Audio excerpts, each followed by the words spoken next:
What's up, Transformers fans? I'm Mondo, and this is week 45 of Moonbase 84's year-long celebration, celebrating 40 years of Grimlock and the Dinobots.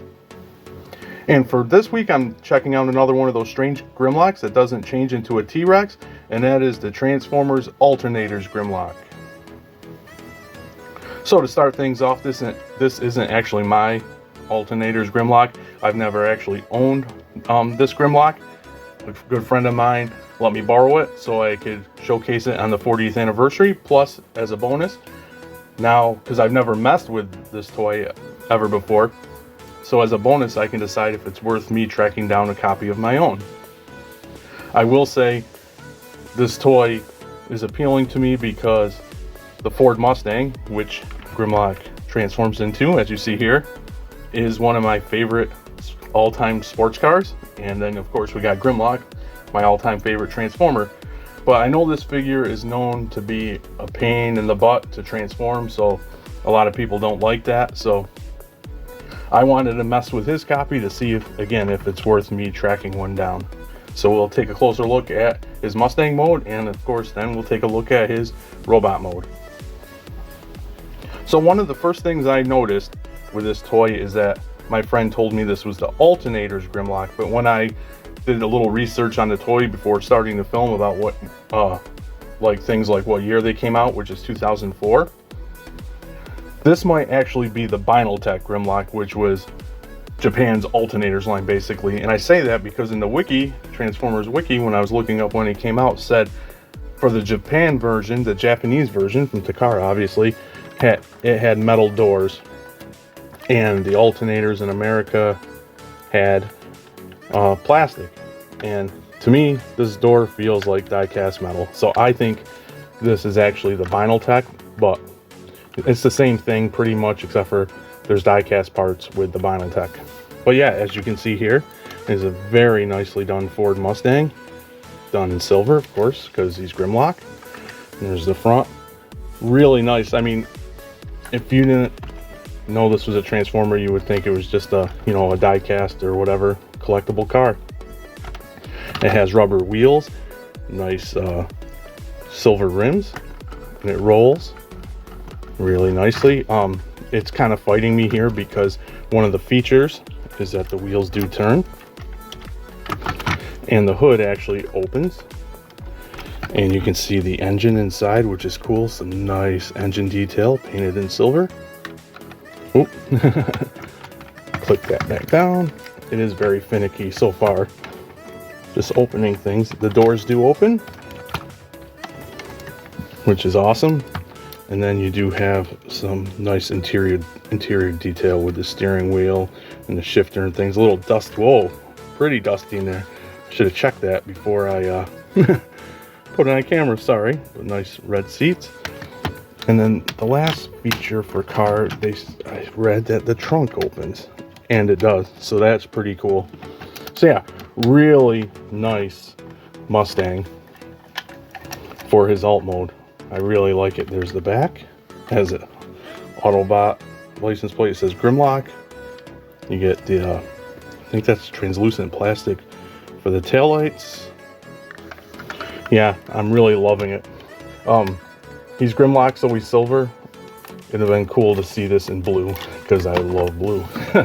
And it does also have the windshield wipers. So yeah, really nice Mustang. Finicky, the hood. There we go. I'm trying to get it back into place so it doesn't look wonky. So cool. So I guess the only thing left to do is to transform this up off camera, because I think this is going to be a nightmare. And we'll take a look at Grimlock's robot mode.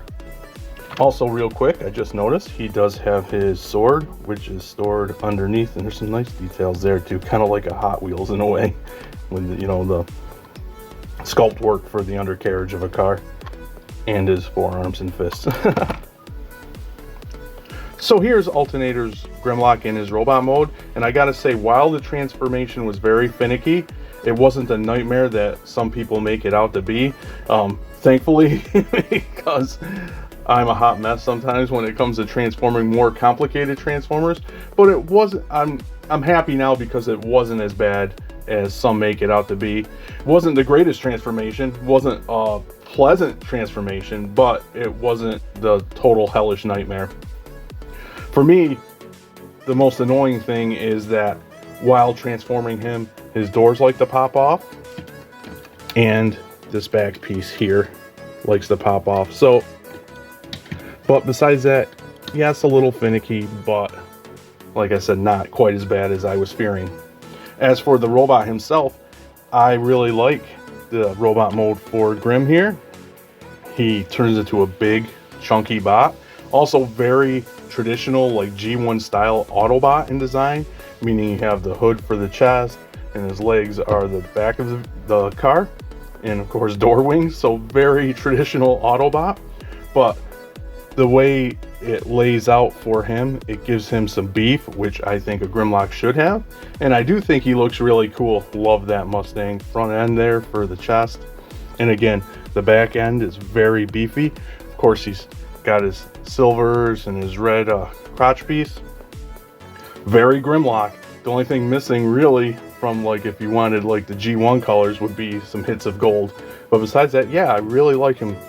We've got some nice crisp Autobot logos on his shoulders, and I really like his head sculpt. Really cool. He is, just like with transformation in robot mode, he is very kind of like I don't know, quirky, finicky. So sometimes, like, he rattles, he's very squeaky, as you can see. That's because of, can you lock that in? I don't think you can. No, these wobble because of his you know, the gimmick where his wheels turn. But yeah, very squeaky, rattly, and I think some of that is also due to, on this version, which I do think is the Binaltech, because of the die-cast parts. But still, and you get some nice articulation with him. His head can look really far up, not so much down at all. It does swivel, not really a tilt. So you can hear it creaking and stuff, and things get in the way a little, but not bad. You know, he has arm rotation. He can go up to a T pose. He's hard to hang on to and get it. Swivel at the elbow, wrist rotation, and it's on a little ball, so you get, like, you know, all the way around. His fingers do articulate. Oh, he does have a waist. See, in the back, we'll get back to that one. But he does have a waist. Kicks up, kicks back, splits, thigh or rotation at that ball. Is there a thigh? No. Well, unless it's stuck. See, he's finicky, he starts coming apart, but I think it's just a rotation at the ball. And then his feet can go forward, back a little, and you get like a tilt out. But yeah, he is very finicky. See, I'm having trouble getting him back to standing straight. Come on, Grim. So there you go. Yeah, very finicky. I will say he is, while he looks good to me looking at him from the front, in the back he's kind of a hot mess. And on the sides, his roof sticks way out, and then you got the undercarriage just hanging back there. So that's pretty ugly to me, in my opinion. But from the front, he looks really cool. And of course, I showed his sword for weapon storage. There it is. Now that he's a robot, a little small in my opinion. Very small. You got some nice orange with the translucent plastic. And then his engine, get a closer look at that engine, is his double-barreled blaster. So you just flip it out, like so. And then this flips out to hold it. It's okay. For a weapon, I guess. Not my favorite. Better as an engine, I think. So to wrap up our look at the Transformers Alternators Grimlock, I will share my decision whether this is something I'm looking to pick up to add to my Grimlock collection. And my answer is eventually. There's definitely some things to like with this Grimlock, but there's just as much things to like so much. One thing, I mean, this wouldn't be the deal breaker, but the sword is just too small. It looks ridiculous. And also his weapons, his hands do open, but there's little pegs on the sword and the gun to peg in, and they're not very secure. So when I was posing, trying to get him into some kind of pose for the final shot here, for the final thing, they kept popping out, which was driving me insane. The other thing, for transformation, the pieces popping off can get frustrating, and the back is just ugly, and from the side view, very gappy, stuff just hanging off. But ultimately for me, what makes me like a figure the most is if it's fun to mess with. And I don't think this Alternators Grimlock is very fun to mess with. He's very finicky. Like I said, if you look at him straight on from the front, minus the tiny sword, he looks really cool and really beefy and chunky as a Grimlock, a nice looking Grimlock. But messing around with him is just not very fun. He's creaky. You start trying to set things up for a pose or whatever, and like his legs start getting all out of whack, and it's just a mess. He's not very fun to mess with, I'll just say. So yeah, eventually I wouldn't mind getting one of these for a reasonable price. I haven't really looked to see what these things are going for now that they're so old on the aftermarket, but if I could get one for a decent price, I would eventually pick him up. With that being said, that will wrap up this week's episode celebrating 40 years of Grimlock and the Dinobots. And until the next one, thanks for docking.